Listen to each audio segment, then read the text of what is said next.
Everybody, so now we're gonna kick off this video today with a quick thing because I gotta go to work. We're moving a lot of stuff to the storage, not this, but this is some of the parts that are going. Wheels, a lot of the other wheels, like those ones, the dubs, the other sets, they're going. So we're gonna clear out a lot of this shit here, including like just all the extra trash that kind of got piled up after the flooding and whatever the freaking heck happened.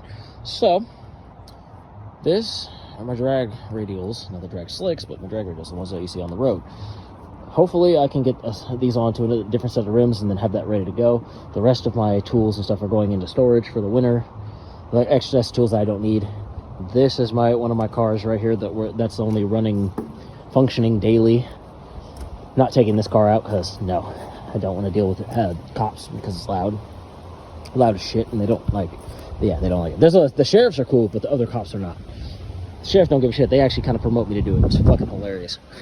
So my supercharged car is up right now. We're doing the maintenance. I had to cover it up because it doesn't have the hood on, but the hood's over there. And since there's flooding, I'm kind of literally chilling in one of my little office tent that I have. And it's literally I made an entire like 6-man tent, turned it into like a little mini office with like a whole thing and a desk in there. So while I'm working on and doing editing and doing all that and getting my laptop back up and doing it and my extra monitor, that's where I go to usually do like anything else, because since the downstairs was flooded and we almost lost a bunch of hardware, a lot of shit has been slowed down. So I'm kind of out here for the time being in my little office. And I still go and mainly sleep in the house, but this is like usually when I'm out, like when I wake up in the mornings, I'm mostly out in here just doing like my little work, and then I come out here and work on the cars, do some editing. So this there's gonna be an unedited video. It's just a straight take. That's one of my other tires. So yeah, this side, I have to get in here, and I have to get in, there's a little bolt up here, like way back there, that's not tightened up, and that's why the engine's crooked, so I have to get in there and do that. The harmonic balancer will be torqued down to spec, and then after that, the AC bypass, that's the AC that was right there, the AC compressor. So the AC bypass will be put in, and then after that, we'll torque everything down. We'll have it ready to go. This is also fucking just been there since I've owned the car. It's just getting worse. So we're gonna actually have we're gonna weld in a panel. So yeah. Yeah. Ugh. But yeah. Then after that, we're gonna be hooking up the brakes on this side, on that side, hook up everything else, brake master cylinder, all that. It's gonna get hooked up. Everything's gonna get torqued down finally, and then after that, transmission fluid, oil, all that, and then we'll actually be doing our first test fire once the new battery gets in. After that, after all that work's done. This one, we're literally putting a halt on it until this gets cranking. This one already runs, and then we're gonna be tearing this motor out, putting the crate motor in, and then selling this motor for like $700 to my guy, and then selling the other supercharger from the Ford GT500, and then after that, a couple more things are going to be getting sold, so then it's going to help out.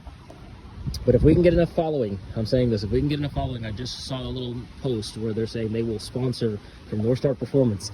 If I can get enough following, that means we can get more head studs, more crazy builds, and really start bulletproofing all the projects and start making sure every North Star that comes here gets completely bulletproofed and is going to meet, at the very minimum, make around 500 horsepower. So to the crank. To the wheel, that's a different story. I'm not going to do that for like clients, because if I have clients that come in here, unless they want that, they want 500 to the wheel, I can do it. But the problem is I'm just not trying to kill you. You know, I want you guys to be safe. So I'll do 500 crank horsepower as a start off, but if you want like a stage 2 where you're like getting like 500 wheel, that might be a stage 3. But I'm gonna say like the best you might get is like 400 wheel at best, but 500 is when I want to be like, all right, that's a little extra, and I have to know you, because I ain't gonna just do it for everybody. But these ones are gonna be my ones that are gonna be like 800 to the wheel eventually, once we get the turbo in that one, and then get this one kind of dialed in more. That one's gonna be the one that's the problem child. The XLR will be going right here, and then the truck is gonna be pushed back here. So all my Cadillacs will be in the backyard now, and we'll be getting all these projects underway during the winter. I didn't want to have to do it all through the winter, but hey, we got to push and catch up. We did stay on track, but we fell behind. So yeah, but I got to get ready to go to work. I just want to give you guys a solid update. This is what's going on. The XLR will be touching down soon, and then after, I got a couple more XLR projects I have to get and sell. So catch y'all in a minute, y'all. Much love. See you in the next one.